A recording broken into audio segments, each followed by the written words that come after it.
El día de ahora celebramos el cumpleaños de la Chol en familia en casa. Sí lo sé, sabemos que no fue la gran cosa, pero que le hicimos algo pequeño y bonito para la Chol. Le compramos un pastel, le dimos regalos, la hicimos sentir como si fue el día cuando cumplió 15 años. Y sí, gente, no vayan a creer que está cumpliendo 15 años, sino que la Chol está cumpliendo sus 33 añitos. Y gracias a Dios, hoy se la pasó bastante feliz. Y así que aquí los dejo con una pequeña parte de lo que fue este momento.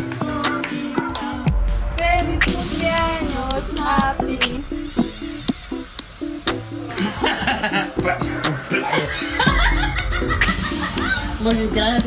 De nada, ni amiguita.